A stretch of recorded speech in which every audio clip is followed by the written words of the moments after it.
C'est le jour de ma deuxième immunothérapie. J'avoue que je suis réveillée plus en avance que prévu. Je me suis réveillée avant mon réveil tellement je suis stressée. Pour être honnête, je suis très stressée de recommencer. En plus de ça, je suis toute seule pour cette immunothérapie. Donc j'avoue que j'ai personne pour me calmer. Mais bon, c'est pas grave. Je vais quand même... comment dire, je vais quand même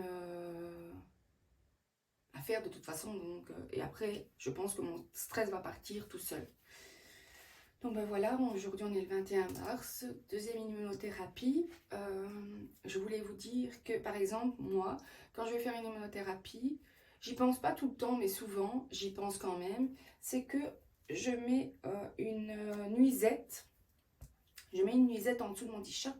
Comme ça, quand on veut pour m'ouvrir mon porte-à-4, parce que j'ai un porte-à-4 sur ma droite, et bien, ça évite que je me retrouve complètement nue devant les infirmières, etc. Ou les infirmiers, parce que bon, des fois, c'est des hommes qui ouvrent le porte-à-4. Ça dépend un petit peu qui est disponible. Donc voilà, ça m'évite d'être complètement nue en soutien-gorge. Et alors, ben, en ayant cette petite nuisette, je garde quand même un petit peu d'intimité, quoi. Ce qu'on a beau faire, j'ai l'impression qu'avec le fait qu'on est malade, quand on est malade, ben, on perd un petit peu d'intimité, ben, parce que les choses font que ben, des fois, on est obligé de se retrouver nu devant des inconnus, parce que ben, il faut nous soigner, etc. On doit faire allez, on doit faire des petites choses qui nous obligent à nous mettre à nu, quoi, devant aussi bien des hommes que des femmes, parce que bon, moi je fais pas la différence, mais voilà quoi. Ben ça permet un petit peu de garder un petit peu cette intimité malgré tout. Donc là je l'ai mise aujourd'hui. Je vais continuer de me préparer en même temps que je vous parle. Ça va peut-être me déstresser un petit peu. Mais bon voilà. Un petit peu d'intimité, ça fait pas de tort. Donc ben voilà, aujourd'hui je suis toute seule pour cette immunothérapie.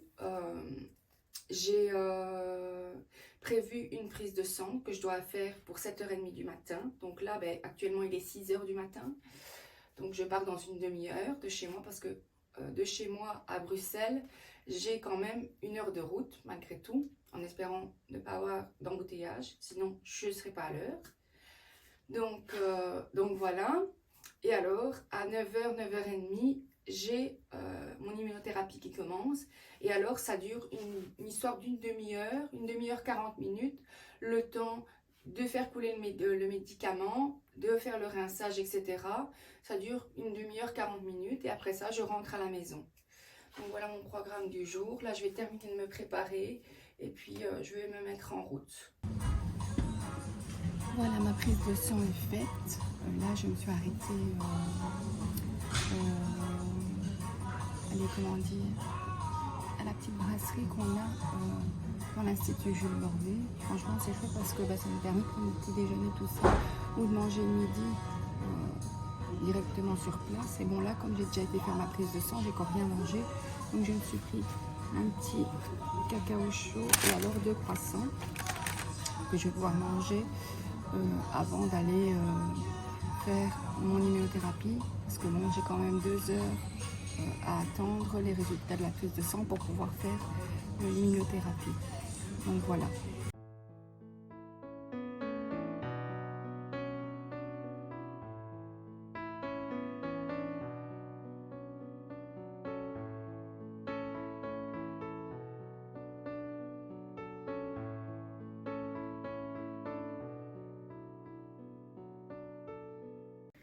Ben voilà, on vient de m'ouvrir mon porte-à-4. Maintenant, j'attends qu'on reçoive le traitement pour me faire mon immunothérapie. En attendant, mais je profite de la vue, parce que franchement, elle est vraiment belle ici.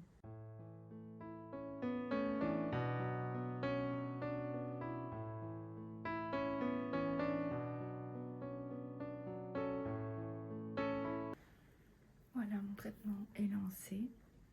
Pour vous expliquer un petit peu, c'est un goût, comment dire, métallique. c'est un drôle de goût comme ça. Alors ben, moi je prends toujours une bouteille à boire avec moi pour boire parce que pour être honnête ça a un sale goût. Mais c'est qu'une question d'une demi-heure. Dans une demi-heure il sera coulé, après on le rince et le goût s'en va quoi. Mais j'avoue que pour le coup c'est pas très génial comme goût en bouche. Mais bon, ça c'est pas tout le monde, il y a des gens qui ont un goût, il y en a d'autres qui n'en ont pas. Donc ça c'est un petit peu d'une personne à une autre. C'est comme pour le sérum physiologique, quand on le met dans mon porte-à-quatre, moi j'ai un goût mais tout le monde n'en a pas forcément un. Donc voilà, ça dépend un petit peu d'une personne à une autre. Mais bon voilà, c'est parti. On est parti pour une demi-heure. Je me suis pris un petit livre à la bibliothèque mis à disposition des patients. C'est vraiment top parce que comme ça permet de s'occuper durant le traitement pour ne pas s'ennuyer. Mais une demi-heure en soi, ça va quand même assez vite. Donc voilà, j'attends que ça coule et après on rince et puis ce sera retour à la maison. Et ben voilà, j'ai fini. On m'a fermé mon porte-à-quatre, tout ça, bien entendu, sinon je serais pas dans ma voiture. On m'a mis un pansement que je devrais garder pendant 24 heures, donc pas de bain, pas de douche pendant 24 heures. Mais bon, ça c'est question d'habitude, donc à force on est habitué. Et voilà, j'ai plus qu'une heure de route à faire pour rentrer à la maison, et puis après je pourrai me reposer en attendant que les enfants soient là.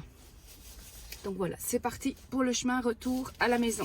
Bon ben voilà, je suis rentrée à la maison, je me suis démaquillée, je me suis mis en pyjama parce que je suis très fatiguée. Donc ça c'est un des symptômes de l'immunothérapie pour moi. Parce que chaque personne a des symptômes différents, mais chez moi ça me fatigue énormément.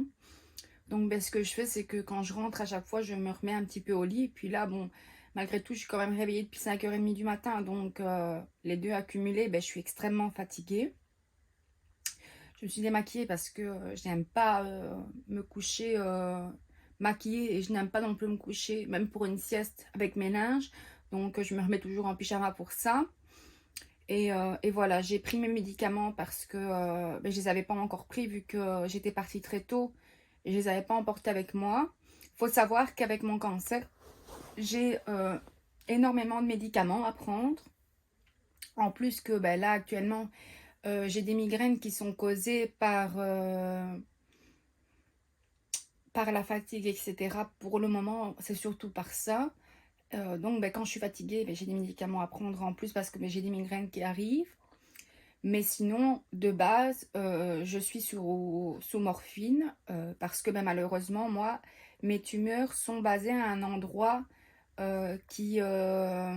comment dire, qui touche au niveau de nerfs, qui donne dans le dos. Et à cause de ça, ben, ça fait extrêmement mal dans mon dos. J'ai une pointe dans le dos continuellement. Euh, donc, ben, je suis sous grosse dose de morphine parce que ben, malheureusement, la morphine, le corps s'habitue très vite. Donc, ben, on est constamment obligé surtout d'augmenter les doses pour soulager la douleur. Donc, ben, au fur et à mesure du temps, on a dû augmenter les doses. Mais avec l'immunothérapie, d'ici quelques séances, les tumeurs auront diminué de taille. Donc, normalement, les douleurs vont diminuer aussi. Maintenant, ce qu'il faut savoir aussi, maintenant, je ne sais pas si celle-ci va faire la même chose, mais il y a 6 ans, quand j'avais fait mes premières immunothérapies, ben, les premières séances avaient augmenté mes tumeurs de taille avant de les diminuer. Sauf que à ce moment-là, ben, j'avais déjà les douleurs dans le dos, mais aussi j'ai toujours, encore à l'heure actuelle, une tumeur qui est située au niveau du j'arrive pas à le dire, du duodénum, quelque chose comme ça. Comme je vous ai montré hier, l'intestin grêle, c'est vraiment, en gros, on a l'estomac, puis on a le duodénum, et après on a l'intestin grêle. Et bien moi, j'ai vraiment une tumeur qui est basée au niveau du duodénum. Sauf que le problème, c'est que, comment dire, si les tumeurs augmentent, ben, allez, je me retrouve à être très nauséeuse. Actuellement, je suis très nauséeuse. Et alors, mon estomac a du mal à vidanger quand je mange. Donc, jusqu'à là, c'est pas trop grave. Sauf qu'à 6 ans, les tumeurs avaient tellement augmenté que je me suis retrouvée du jour au lendemain à ne plus savoir manger. Donc, j'ai été alimentée sous parentérale pendant plusieurs mois. Je me suis mariée justement, en cette période-là, j'étais alimentée sous parentérale, donc ça a été très, très, très compliqué.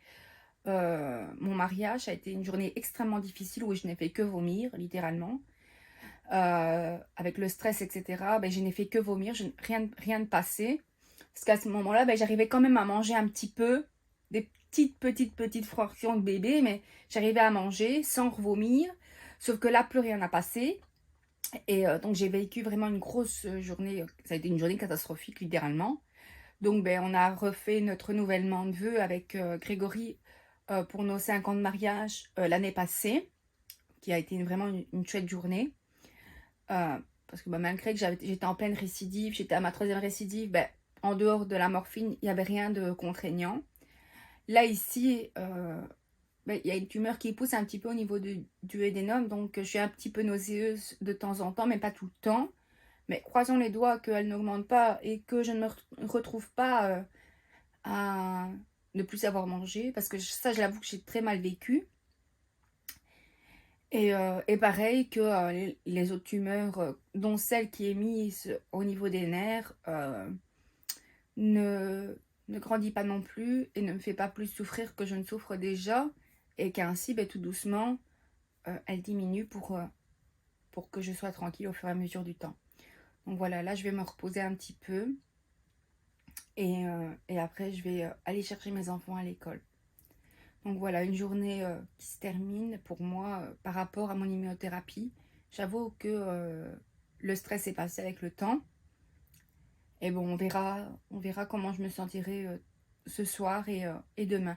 C'est vraiment les 2 premiers jours qui sont plus compliqués, le jour même et le lendemain. Après, ça va. La fatigue part, mais les 2 premiers jours, c'est vraiment compliqué. Quand j'ai fait mon immunothérapie il y a 4 semaines, ben, le lendemain, j'étais tellement fatiguée que j'avais mon cœur qui s'emballait.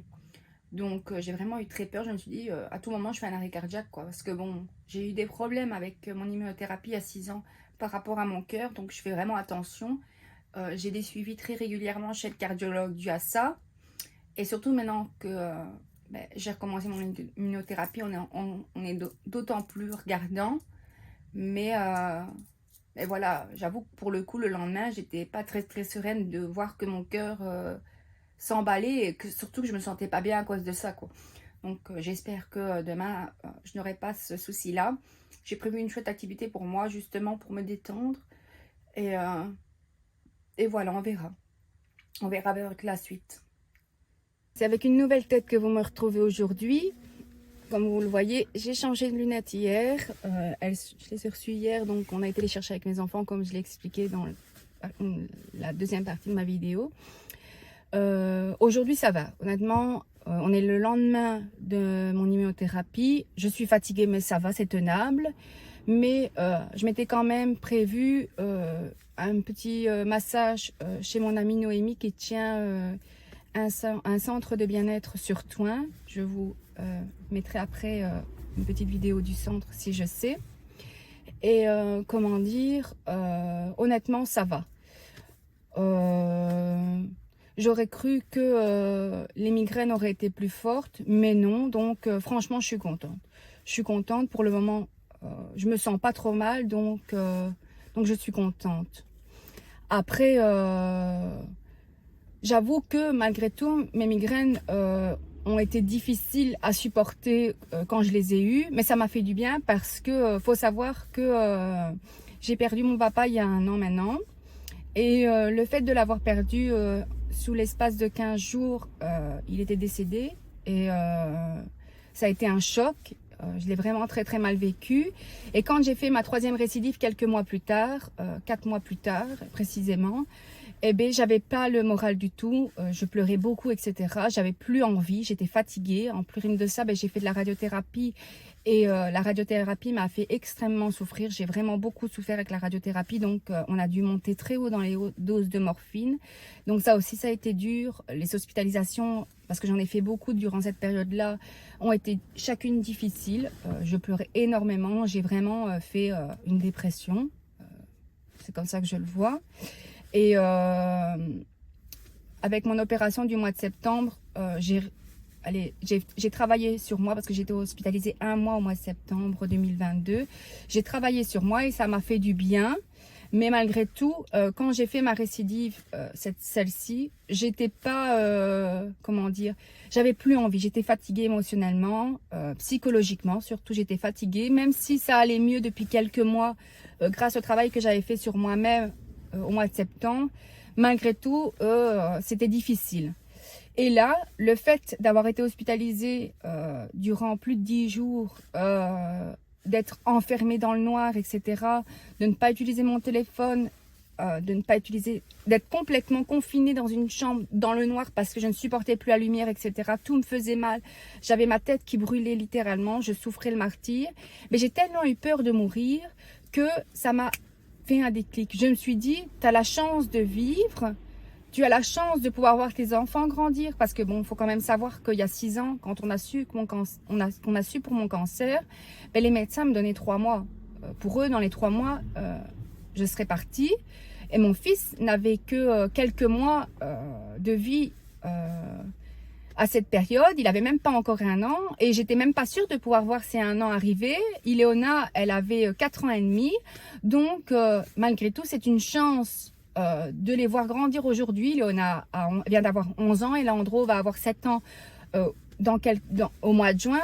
Donc voilà. Et ça m'a fait du bien. Donc maintenant, ça m'a reboosté. Il me fallait ça pour me rebooster. Moi, je suis quelqu'un comme ça. Je vois vraiment, j'aime bien trouver des logiques à ce qui m'arrive. Ben, par exemple, je me dis, au plus profond de moi, je me dis que malgré tout, mon cancer, c'est une chance parce qu'il faut savoir que j'avais des problèmes avec mon papa étant jeune, etc. Et je ne lui parlais presque plus. Et quand j'ai eu mon cancer, mais un jour, il est arrivé comme ça, sans prévenir. Il est rentré dans la chambre d'hôpital. Et malgré tout, ça a été une chance parce que on a rattrapé un petit peu et on a vécu des choses ensemble, on a partagé des choses ensemble durant cette période où j'ai eu ma maladie, etc. Et que lui était corps vivant. Et malgré tout, c'était une chance parce que quelques années plus tard, 4 ans et demi plus tard, il décédait, il s'est retrouvé dans le coma. 15 jours plus tard, il était parti, quoi. Et ça a été un choc parce qu'il n'avait dit à personne qu'il était malade, etc. Donc, pour nous, ça a été un choc d'apprendre qu'il était dans le coma et surtout 15 jours plus tard, il était parti. C'était pendant la période du Covid, donc on n'a pas pu aller le voir énormément. On l'a vu, moi je l'ai vu 3 fois avant qu'il décède. Et même si j'avais déjà vécu les soins intensifs, etc., le voir avec quelqu'un d'autre, c'est différent. Et l'accompagner jusqu'à son dernier souffle, ça a été très très dur. Même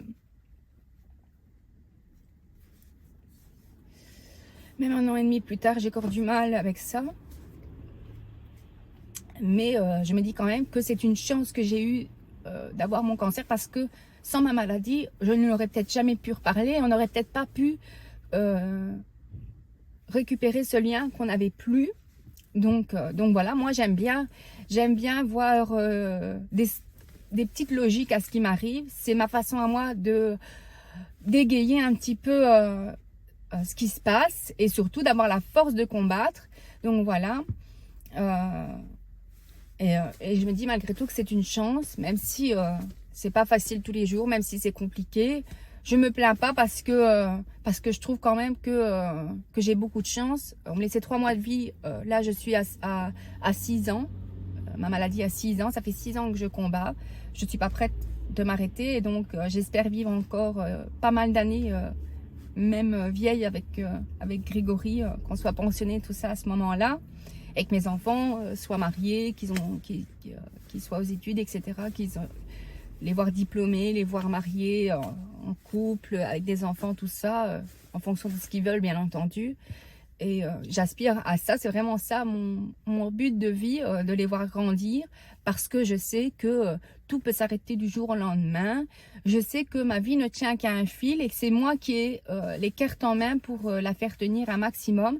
Donc, je me donne tous les moyens et surtout, allez, comment dire, j'essaie de voir le positif. Je ne m'attarde pas sur le négatif, je vois le positif.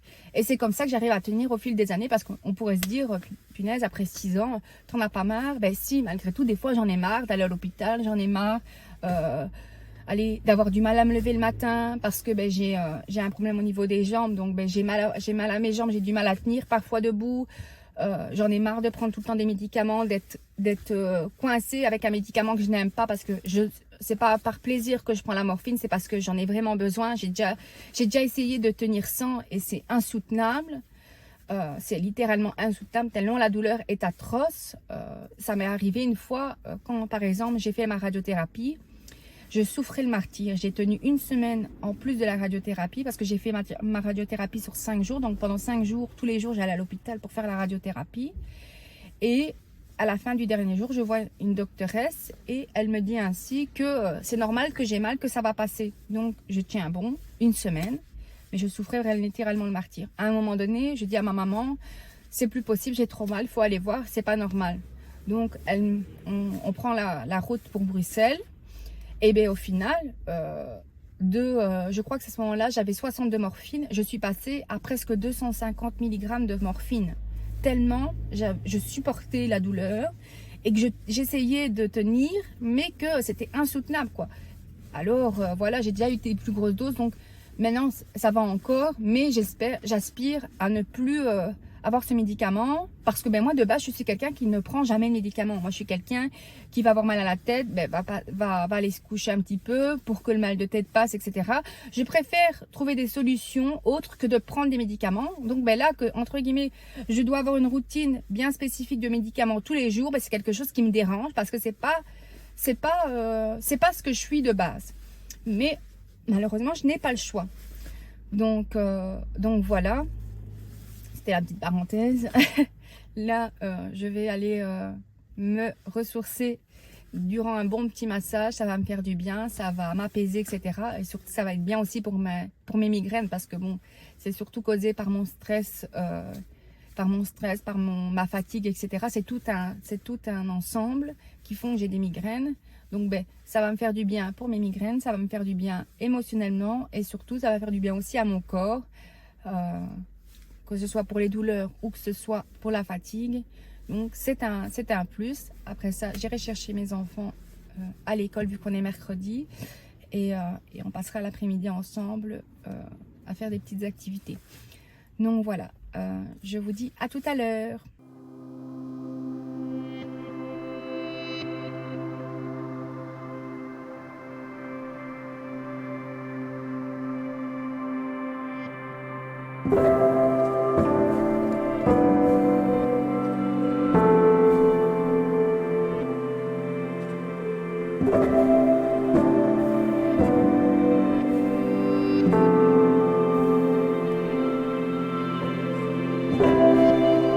Et ben voilà, j'ai fait mon soin. Franchement, ça m'a fait super du bien.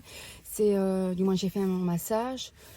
Franchement, j'étais pas habituée avant à faire tout ça, mais c'est à l'Institut Jules Bordet que j'ai pris l'habitude de faire ça. Parce qu'il faut savoir que quand on est patient à l'Institut Jules Bordet, ils ont ce qu'on appelle des soins esthétiques. Et alors, quand on est hospitalisé ou qu'on va en consultation à l'Institut, on a la possibilité de prendre rendez-vous avec des esthéticiennes. Et alors, elles peuvent nous réaliser divers massages, des épilations, etc., des pédicures, des manicures. Et je crois que c'est pour une histoire de 20-25 €. Et franchement, c'est super abordable. Et alors, quand on est hospitalisé, moi, c'est hospitalisé souvent que je l'ai fait, parce que j'ai eu énormément de grosses hospitalisations. Et ça m'a vraiment fait du bien, parce que quand j'étais en crise, etc., le fait de me faire des massages, etc., ça me faisait du bien. Et on m'a même initié à hypnose. Et ça, c'était le même. J'avais du mal à dormir, j'étais fort stressée. Et alors, on me faisait des séances d'hypnose et j'arrivais à m'apaiser et à m'endormir pendant quelques heures. Donc, franchement, c'est quelque chose que j'ai pris l'habitude. Et là, quand j'ai pas la possibilité de le faire à l'Institut Jules Bordet, je le fais au centre de Noémie. Et franchement, aussi bien elles que les filles, elles sont géniales. Elles proposent divers soins. Moi, je m'en vais vraiment là-bas pour plein de choses, que ce soit mes épilations, que ma pédicure, etc. ou des massages quand j'ai envie d'un massage. Et franchement, ça me fait vraiment du bien, ça me soulage mes douleurs du dos, ça dégonfle un petit peu ma jambe parce que j'ai un lymphœdème au niveau de la jambe gauche, donc j'ai vraiment la jambe extrêmement gonflée comparée à l'autre. Avant-hier, elle était tellement gonflée lundi soir que je me suis retrouvée à ne plus sentir du tout ma jambe. Le toucher n'était plus le même qu'à l'autre, et alors mon bras aussi, donc elle était tellement gonflée qu'à mon avis elle comprimait les nerfs et je ne sentais plus, je n'avais plus la sensation du toucher, et pareillement sur le bras. Donc après, en allant me coucher, tout ça, le lendemain ça allait mieux, les sensations étaient revenues, mais voilà, c'est assez dérangeant, surtout que des fois ça fait vraiment très mal, souvent ça fait mal. J'ai même dû changer de voiture parce que conduire en manuel, c'était plus possible pour moi, parce que toujours appuyer sur la pédale d'embrayage, à un moment donné, quand les douleurs venaient à ma jambe, j'avais plus la force nécessaire pour appuyer correctement sur l'embrayage, donc c'était dangereux. Donc voilà, mais là, ça m'a diminué les jambes, ça m'a apaisé aussi bien physiquement que émotionnellement. Ça m'a fait vraiment, vraiment du bien. Ça a été un chouette moment. Et alors voilà quoi, j'ai vraiment passé un super moment. Là, je vais aller chercher mes enfants. Je vais passer l'après-midi avec eux comme c'est mercredi. On va faire des jeux de société, tout ça, comme le temps n'est pas très beau. Et voilà. Cette vidéo termine à sa fin. Du moins, prend fin. Des fois, je parle un petit peu bizarrement.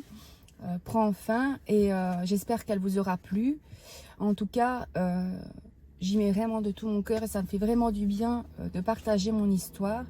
Donc j'espère que vous serez aussi réceptifs que je l'espère à mes vidéos, et surtout je pourrai aussi à ma manière égayer un petit peu vos journées et vous montrer que dans la vie, on faut pas toujours être négatif, que le positif amène le positif, et que être positif, ça fait surtout du bien au moral, et que ça n'apporte que de bonnes choses. Donc voilà, je vous fais de gros bisous, je vous dis à une prochaine vidéo, et merci à tous en tout cas d'avoir regardé cette première vidéo. Bisous.